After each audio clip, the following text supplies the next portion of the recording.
are watching Germantown Municipal Television, your source for everything Germantown.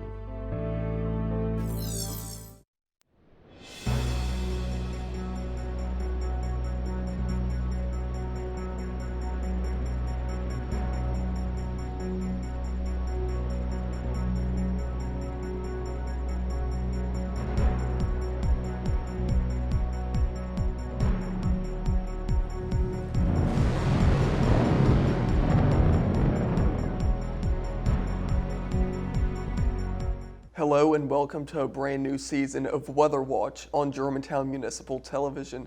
I'm your host, Finnegan Gruggett, a student at Houston High School. Do you ever wonder how weather affects medical helicopters during takeoff and what effect they could have on the safety of the aircraft? Erik Bratton, Director of Safety at the hospital wing, will answer those questions and more. Thank you for coming on to the show. Thanks, Finnegan. So as we start off the show, would you mind introducing yourself and explaining how you got into this field? My name is Erik Bratton. I'm Director of Safety for Hospital Wing. I was an Army aviator for about 10 years. Before that, I'd been involved with the fire department. When I transitioned and retired out of the military, I came up here and luckily enough, Hospital Wing offered me the job coming in directly as a Director of Safety, where they've given me a lot of leeway to design a safety program that's going to keep our helicopters safe in the air and make us complete our missions. What exactly is the hospital wing? So Hospital Wing is a 501c3 nonprofit air ambulance service. We're run by a consortium of hospitals, which you're probably familiar with. Methodist Le Bonheur, Methodist Corporation, Baptist, St. Francis, and Regional 1 all sit on our board of directors, and we report directly to them. So we bring sick people, injured people to them for treatment. Now, what areas do you fly to? What locations across the region would you pick someone up? Well, we have 5 bases. We have a base in Jonesboro, Arkansas, Selmer, Tennessee, Brownsville, Tennessee, Oxford, and we have 2 aircraft, a pediatric and adult aircraft in Memphis. So if you put a pin right in the middle of Memphis, Tennessee, we're probably looking at about a 200-mile radius. And how many helicopters do you have to cover that large area? Well, we have 6 in service at any time. We have 1 at each of the outlying bases and then the 2 at Memphis. And then we do have a couple of spare aircraft just in case, because you never know, unscheduled maintenance does occur. If someone were to get hurt, who calls you guys? Is it the fire departments, or can a regular civilian call you? A regular civilian can't call us.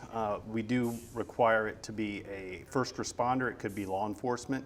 It could be EMS personnel. It could be a fire department. It could be a hospital wing employee who just happens upon the scene, or it could be another medical personnel. Hospital transfers, where we take them from hospital to hospital, are usually coordinated directly from a physician who's authorizing the transfer to a receiving physician at the facility they're going to.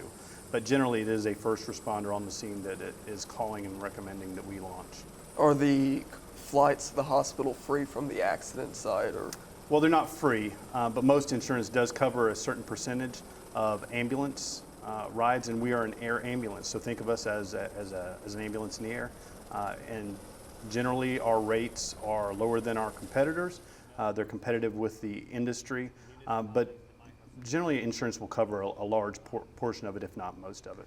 Now, what is the membership program that's available that you guys offer? So Hospital Wing has a membership program, and for, I think it's $45 a year, it covers you and your immediate family members that live in the hospital or live in the house. And if any of you get hurt within our coverage area, we will bring you to the facility, and that's free of charge. So basically, for $45 a year, or the current membership rate, we're going to take you to the hospital, and no, you don't have to pay anything else. Okay, so say someone's child got hurt. Would the mother or father be able to fly with them to the hospital, or? Unfortunately, we can't take passengers. We are a Part 135 operator, emergency services, helicopter air ambulance. So we don't take patients as a general rule, or we don't take parents as a general rule with the patient. What we will do is we'll say, we are going to be transporting them here. So even before we get them loaded up, they can go ahead and start on their way. It's easier on hospital to hospital transfers, but even on the scene, the ground ambulance, when they call us and they know that we're on their way, we'll usually tell that parent or the guardian or whoever is with that person that they're going to be transported to this facility so they can go ahead and get started. Would you mind explaining some of the systems that are on board the aircraft that help make the flight safer and avoid any weather? Sure. We have NexRad weather radar powered by SiriusXM. So if you pull up a weather map, basically we have the same thing overlaid on our screens inside the aircraft. Also, the Garmin system that we use, we can pull up weather at METARs at local airports. So if I'm going from here to, say, Nashville, and I want to keep an eye on the local weather here, but I also want to check the weather ahead, I can actually use my Garmin to pull up the forecast there in Nashville. We also fly with iPads. So we have an iPad in each aircraft for the pilot, an iPad for our crew members to chart in the back, and we can pull up the weather overlaid on a flight vector or on ForeFlight that will actually give us the weather as well. So we have multiple ways to avoid weather. Is there any reason you fly at such a low altitude, and what altitude do you guys usually fly at? Well, generally within the Memphis base, we have a memorandum of understanding because our Memphis base actually falls within Class B airspace for Memphis, which is the busiest airspace in the world. So we have a memorandum of agreement that we will fly 800 feet or lower south of Union Avenue, and we don't have to speak to tower. But our general rule of thumb is we fly as low as we need to accomplish the mission while maintaining our obstacle avoidance, which is 300 feet above the highest obstacle during the day, 500 feet at night for obstacle avoidance. So that's why you'll generally see us a little bit lower. In addition, some medical patients can't be flown at very high altitudes. We don't have pressurized cabins, and as you get higher in the atmosphere, this could cause them some discomfort or even medical necessity that needs to be taken care of at that point. In the flight path, how do you know if there's any obstructions? We do flight planning. So if I get a call and there's a flight request come in and I'm going to a certain place, I'm going to pull out a map and I'm going to look at my route of flight directly from wherever I'm starting to directly where I'm going to, and I'm going to draw a line and I'm going to look at the obstacles along that route, ensuring that I can clear them by the minimum safe altitude as required. For deviations, say we had to deviate because of weather or some other reason, we actually have height train awareness, or HTOLs, in the aircraft, which shows me obstacles that come up at me. They actually get larger on the screen as they come towards me to give me a visual representation. And in addition, the obstacle warning system in the aircraft is going to throw up a caution in big yellow letters, and it's actually going to give me an audible in my ear as well. Okay, so is the hospital wing, is it just for the rich or equally for the poor? Do you guys check if the patient has insurance beforehand or? No, absolutely not. When we're requested, it's medical necessity. It's just like if a patient walked into the emergency room. We have a duty to care. We have a duty to do no harm. So if we're requested to go there, we have no way of knowing whether they have insurance or not. We're just there to pick up the injured person or the sick person and take them somewhere. We let the billing companies and everyone else who's beyond that sort that out. Our job is to provide the best medical care we possibly can to our community. And earlier you mentioned the observations at some of the airports, and that helps you plan your flight. Would you briefly touch on that a little more about how that helps plan the flight tracks? We have a little under a minute left. Sure. When we're going to a place, we have to make sure that we maintain a certain weather minimum requirement in order to plan to go there. If it falls below that planning minimum, then we can default to what the FAA's minimums are, but not lower than that. And the only way we can do that is to look at the destination weather and try to get a good picture of what's actually going on there. And then it's up to the pilot to kind of decipher how that actually works. Okay, I have more questions, but we have to take a quick break. We'll be back in a minute to talk more with Erik Bratton after this quick break. Please stay with us.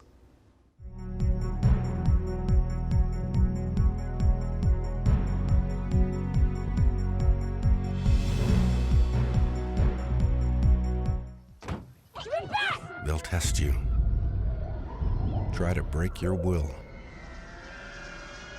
But however loud the loudness gets, however many cheese puffs may fly, you're the driver, the one in control. Stand firm. Just wait. And move only when you hear the click that says they're buckled in for the drive. Never give up till they buckle up.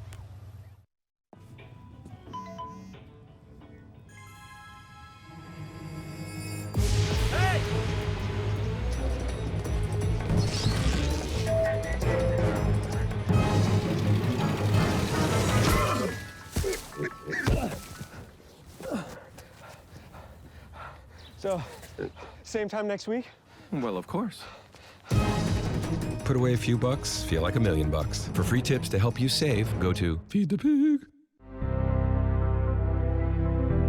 You are watching Germantown Municipal Television, your source for everything Germantown. Welcome back. I'm Finnegan Gruggett, and you're viewing Weather Watch. With us today discussing how weather affects medical operations is Erik Bratton of the hospital wing. So earlier we talked about obstacle avoidance and how you guys prepare for flights. What type of training do the pilots go for before they're allowed to fly patients? So in the air ambulance industry, generally you're looking at having pilots who already have a minimum of 2,000 hours visually and instrument flight rules flying. So we go through a lot of weather recognition and weather planning during actual flight training. We also put each pilot through an annual check ride that's required by the FAA, and we go through those subjects again. So at least once a year, they're getting a refresher training on weather and how it affects us. Do you guys have a flying simulator where you can simulate different type of weather? We do. We have a fly-it simulator. Currently, we're looking to upgrade our simulator. With most simulators, if you're not spending upwards of $500,000 to $1 million, you're not getting a great simulator. But it does give you the basics of what a ceiling would look like at a certain altitude. You mentioned earlier that the pilots look at observations at the airports. Is there anything else they look at while they're planning flights and before they get a call? Sure. We keep an eye out on the weather all the time, especially on days like today. The pilots are probably looking at their risk assessment and updating it with the weather, the current weather observations, every 2 or 3 hours at a minimum. So they're keeping abreast of it at all times. We always keep up the HEMS weather tool, which is an FAA tool. We use Sky Vector and the weather overlay on Sky Vector. We use ADS, which is NOAA site. And we do all those things constantly because weather is probably the #1 killer of air ambulance operations, and so we're very cognizant of that. Do you guys fly during rain, or is it mainly during non-rain? No, we can fly during rain. We're looking at ceilings and visibility. And so we're looking, if you look at our ceiling and visibility minimum, is if we meet those minimums and we're not having convective activity, even if it's raining, we can still fly. Okay, and whose decision is it to say no-go if there were to be a call because the weather's too dangerous? Well, the decision on the aircraft is ultimately the pilot in command. However, we promote a team atmosphere, and so each crew member has an input.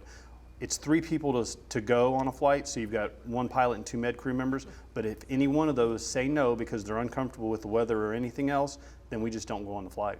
How does it feel having to say a no-go since you know someone's severely injured, but there's the potential for loss of life on your side if you go out due to the weather? Well, there's always a little, I guess, buyer's remorse, if you want to call it that. But the way we get through that is each person that calls us to request an air ambulance, a helicopter, is that patient's already under a certain level of care, and there's always another option, and that's the ground option, and sometimes that's just the safer option. You're not going to put anyone else into danger and possibly kill them and the patient on board, because that's happened all too often in our industry. What type of weather impacts your flights the most? Convective weather, like we're having today. Convective weather and ceilings, those are the two biggest things. Low ceilings generally will keep us on the ground, but convective weather can really impact a flight. How do TAFs go into creating a flight plan, and would you mind explaining TAFs to the viewers? It's a terminal area forecast. It basically gives you an educated guess on what's going to happen within the next 12 to 24 hours in the area. And from that, you can kind of draw some inferences. Usually if we have a TAF and it looks like it might be marginal weather, that's when you go and start looking at the METARs really closely. During night, you want to look and make sure the temps and dew points are staying apart, not coming together, which would be indicative of fog. Seeing if there's any wind out there that might blow fog away, and looking at long-term forecasts as well. So you can use multiple tools to kind of get a better picture of what's going on. When you're looking at those observations, do you have to take into account that those observations are mainly at the surface and you'll be flying a few hundred feet above the surface? Not really, because usually the cloud layers are given in a METAR, are given in AGL, which is above ground level. So we convert those to MSL, mean sea level. So at Memphis base, we're at 300 feet mean sea level. So if we were flying at 1,000 feet mean sea level, we're actually only 700 feet AGL. We just need to maintain our cloud clearances by converting that from MSL to AGL. What are some ways you guys avoid downbursts? Because we know that commercial airliners, they have big issues with those sometimes. Absolutely, that would be a killer. A downburst could be a potential killer for a helicopter. We use an avoidance rule of all thunderstorms, 20 to 25 miles avoidance. We just don't fly near them. Okay, and what is VFR and IFR? Would you mind explaining that? Sure, visual flight rules and instrument flight rules. Visual flight rules are when you can see things and avoid them in accordance with your minimums that are given to you by the FAA. When you go into the clouds and you're not actually able to see the ground, that's instrument flight rules. As currently, single-engine helicopters are not allowed to be instrument rated by the FAA. You have to have dual-engine helicopters in order to do that, and there are some operators, not in this area, but in other areas that do have IFR helicopters. It can be a difference maker in certain situations. In other situations, such as convective activity, it really wouldn't matter because neither would be able to fly. What are the minimums for VFR? Well, you're looking at right now, we are 1,500 or 1,003, 1,503, are right around our minimums. They actually get larger. They actually get more stringent at night, and if it's across country, we have a defined radius from Memphis that we consider our local flying area that the FAA has said, yes, that's your local flying area. Anytime you go outside that, say for instance, if we're going to Jackson, I have to have 1,505. If the wing is VFR, how are you guys able to fly at night since you really can't see much? Because VFR really means clouds, it doesn't necessarily mean day or night. However, we do use night vision goggles, so at no time would we not be able to see anyway. Okay, and we have about a minute left. Those night vision goggles, how do those affect your landing? Since it's nighttime, are you able to see the trees nearby? We are able to see the trees. The biggest problem with night vision goggles is seeing wires. They don't have any contrast, so we use our searchlight to slew up and down and kind of glint the wires to make them give off a bit of a glow. When we see that, we know we have wires, but they are an indispensable safety feature in our industry. Okay, well, we have to take a quick break real fast, but we'll be back with Erik Bratton with the hospital wing after this. Please stay with us.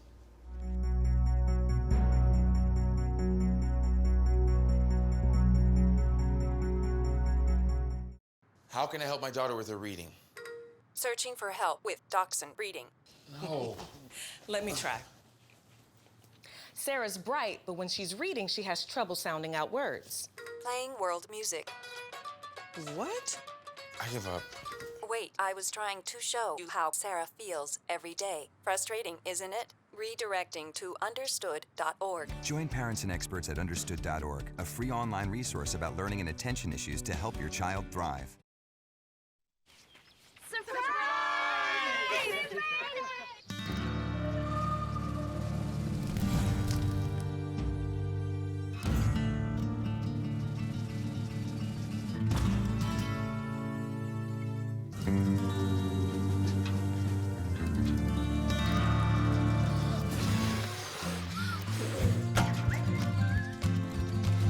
Preventing wildfires. That's all Smokey wants for his 70th birthday. You are watching Germantown Municipal Television, your source for everything Germantown. Welcome back. I'm Finnegan Gruggett, and you're tuned in to Weather Watch. We want to spend our last moments talking about how extreme weather can affect operations and what role they play during natural disasters. So earlier we talked about summertime weather and convection. Would you mind explaining what you do during winter weather? During winter weather, the primary concern is, of course, icing. So we keep our helicopters hangared at the time when it's really, really cold, below freezing. The big thing is having visible moisture and below freezing temperatures, because we can't de-ice our aircraft the way that airliners do. We can't use any kind of fluid. We have to do mechanical de-icing, so we either have to bring it in and let it melt, or we can sweep off as much as possible. Okay, and when the temperature's at a certain degree, are you guys still able to fly, or does it matter? We are. The two elements that you actually need are the visible moisture and the temperature. So if one of those is missing, then we know that we can fly without the possibility of icing. And do you fly, if temperatures are nearing freezing and it's raining, do you guys fly in those conditions? That's where we really have to kind of rely on what the TAF, what the METARs are saying, and usually the FAA or NOAA will actually issue an icing SIGMET, so it'll say icing above a certain altitude. So if they said icing was above 3,000 feet, we know we could safely fly below 3,000 feet without fear of icing. How does NEXRAD radar data play into that decision? And what happens, say during winter weather, if you guys see some precipitation in the path of the storm, are you guys able to fly around that? Absolutely. NEXRAD gives us a good kind of a big picture. Of course, we always back that up visually by looking and seeing what's out there. But it's a good tool for us to use, and we do avoid weather. I had a flight a couple weeks ago where a cell popped up right in my flight path, and I was able to divert around it. But the first reason I knew it was there was actually because of the NEXRAD in our helicopters. So can the pilots fly wherever they want under that 800-foot limit, or do you guys still have to talk to the FAA? Within the Class B airspace, if we're exiting directly, we don't have to talk to tower. If we have to transition through the Bravo airspace, we have to do normal procedures and request entry into the Bravo for emergency reasons. But generally, we fly in uncontrolled airspace. We fly underneath the shelf of what is considered controlled airspace. So we're only talking and giving traffic advisories on the radio to other aircraft that might be flying under the same rules we are. Out of the hospitals across the region, which are more hard to land at due to the wind? Due to the wind, Le Bonheur is very challenging. And then Methodist University has an older pad that's up on the top of the older part of the hospital. That's very challenging. It's also a smaller helipad. And unfortunately, we're going to have to start using it again for a little while they do their renovations, but we'll get the brand new pad back after that. Is it harder to land if the pad's on the ground and there's trees nearby, or does that make it a little easier? The trees on the ground can break up the wind a little bit, but actually helicopters love wind. We land into the wind because it gives us more stability and reduces the amount of power that we actually need to pull in order to take off or land. So when you're making that flight path, do you guys look at the TAFs to see what the wind's going to do, or do you have your own systems that do that?